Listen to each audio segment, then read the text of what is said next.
L'équipe, salut à tous, j'espère que vous allez bien. Nous allons suivre ensemble cette fin de match entre le Paris Saint-Germain et le Stade Rennais. Il reste 2 minutes dans le temps réglementaire. Le Paris Saint-Germain mène sur sa pelouse au Parc des Princes 3-0. Un résultat positif, une victoire qui se dessine pour nos Parisiens. Une victoire qui fait du bien après une défaite cette semaine en Ligue des Champions face à Leipzig. Bon, certains diront ce n'est que la Ligue 1, c'est bien beau de voir le Paris Saint-Germain gagner, mais on les attend en Ligue des Champions. Certes, je suis d'accord avec ça, mais voilà, une petite victoire juste avant la trêve internationale, ça va nous faire du bien. Et en plus, on restera ce soir, quoi qu'il arrive, puisque demain, il y a encore des matchs de Ligue 1 qui se jouent. Mais quoi qu'il arrive, on restera premier du championnat ce soir. Donc c'est une bonne nouvelle, avec énormément d'absents, les amis. Énormément d'absents. Il doit y avoir au moins 10 blessés, puisque ce soir, on a encore perdu 2 joueurs sur blessure. On a perdu Gay et nous avons perdu aussi Kerrer sur blessure. Et aussi, Moïse Kean qui est sorti un peu en boitillant, donc est-il blessé? Je pense qu'on en saura plus dans les heures qui arrivent. Mais c'est incroyable. L'infirmerie parisienne est pleine à craquer, les gars. J'en suis sûr qu'il n'y a même plus de place. Tu vois ce que je veux dire? C'est incroyable. Après, ça peut s'expliquer depuis le Final 8. Bien avant même le Final 8, il y a eu l'arrêt du championnat pendant je ne sais combien de mois. Après, les joueurs parisiens ont enchaîné une préparation faite pour le Final 8. Ensuite, on a enchaîné avec le championnat, la Ligue des Champions, les matchs internationaux. Donc, c'est normal. Tour à tour, nos joueurs lâchent des blessures musculaires. Voilà, ça peut se comprendre, mais ça nous handicape. Ça nous handicape. Donc, ce soir, Thomas Tuchel, je pense qu'on avait tous un peu peur de sa composition, parce que Tuchel, depuis quelques matchs, il fait un peu du grand n'importe quoi. Mais ce soir, je l'ai trouvé plus ou moins cohérent dans sa composition. On l'a fait un peu avec les moyens du bord. C'était parti sur un 4-3-3 avec Navas, alors que Navas, normalement, devait être absent. Mais Dieu merci, Navas a été présent ce soir. Il a fait un excellent match, encore décisif sur quelques frappes rennaises. Donc Navas dans les cages parisiennes, Kurzawa latéral gauche, Kerrer latéral droit, la charnière. On retrouve un Marquinhos, défenseur central aligné à Diallo. Paredes, le retour de Paredes après sa blessure en milieu récupérateur. Nos deux milieux offensifs, Herrera associé à Gay, et offensivement, Moïse Kean en tant que buteur numéro 9.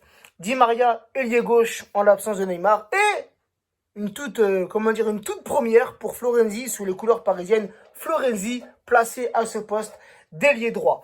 Donc une première mi-temps où oui, le Paris Saint-Germain s'est imposé, le Paris Saint-Germain a dominé. On ouvre le score avec Moïse Kean dès la 11e minute. Et pour ceux qui me suivent sur mes réseaux, en story, je l'avais annoncé. Je le sentais, le petit but de Moïse Kean. Moïse Kean, les amis, qui s'impose de match en match. Il a la confiance de Tourelle, avec bien évidemment la blessure d'Icardi. On verra quand Icardi sera à 100%. On verra le choix de Tourelle. Va-t-il remettre Icardi titulaire ou va-t-il laisser Moïse Kean titulaire? Un Moïse Kean, moi j'aime beaucoup son jeu. C'est un buteur, mais il apporte beaucoup dans le jeu parisien, surtout avec son jeu de corps. Il a vraiment un énorme physique. Physiquement, il répond présent dans les duels. Donc j'aime beaucoup. J'aime beaucoup le profil de Moïse Kean. Donc à voir quand Icardi fera son retour. Ensuite, donc le but de Moïse Kean à la 11e minute. Ensuite, il y a eu une excellente frappe de Di Maria. Son excellent contrôle. Cette frappe enchaînée qui se finit sur le poteau du gardien rennais. Mais Di Maria, qui marquera le deuxième but. Attention, l'attaque rennaise dans cette fin de match, ça donnera rien. Donc, qu'est-ce que je disais? Oui, le deuxième but pour le 2-0, c'est Di Maria, les amis. Une petite balle piquée, comme il a l'habitude de faire. Tu vois, il se présente devant le gardien. Hop, petite balle piquée qui finit au fond des filets. 2-0 pour le Paris Saint-Germain. Donc, 2-0 à la mi-temps, oui. Un Paris Saint-Germain qui a... attention. Les Rennais qui se réveillent en fin de match. Un Navas qui, en première mi-temps... n'a pas trop été sollicité, mais un peu plus tout de même en seconde mi-temps. Il y a eu un peu de relâchement en seconde mi-temps, après ça peut se comprendre. Il y a l'enchaînement des blessures, je pense que nos joueurs ont peur de se blesser. Et une équipe remaniée, et frère, à la fin du match, Tourelle, il a fait ses changements. Il a fait rentrer Dagba en seconde mi-temps, il a fait rentrer Danilo. Avec la sortie de Moeskin, c'est Di Maria qui a pris cette place de numéro 9. Vraiment une compo, frérot, totalement inédite. Bref. Mais on a su quand même répondre présent. Di Maria, à la 73e minute, une frappe. J'étais sur mon canapé, j'allais un peu m'endormir, je vais pas te mentir. Tu vois, le match, la seconde mi-temps, elle m'a un peu endormi. Et soudain, une frappe. Sur quoi tu t'y attendais même pas. Di Maria qui récupère ce ballon, frappe de loin et c'est un peu dévié par le défenseur rennais. Et ça vient tromper le gardien rennais. Donc un doublé ce soir pour Di Maria. C'est clairement lui l'homme du match. Donc voilà les amis, la victoire, 3-0, les 3 points, ça fait du bien. Honnêtement, ça fait du bien. On a quand même vécu une semaine un peu compliquée. Une semaine où on a tous remis en cause Thomas Tuchel avec ses choix, ses choix tactiques, avec ses changements.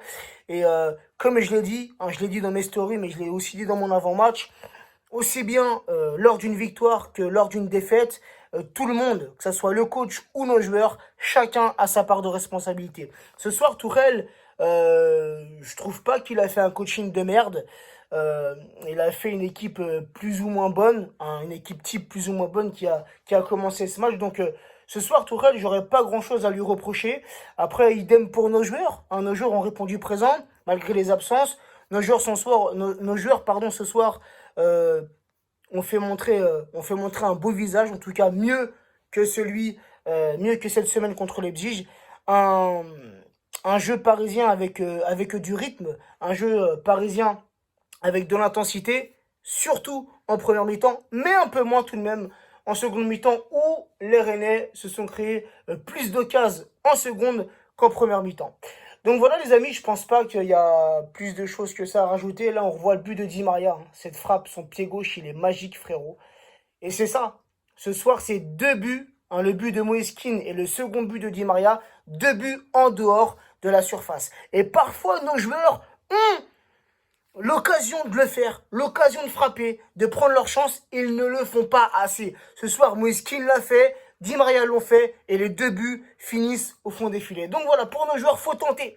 Faut tenter, frapper plus de l'extérieur, de la surface de réparation. Donc voilà, sur ce les amis, prenez soin de vous, prenez soin des vôtres, et à très vite.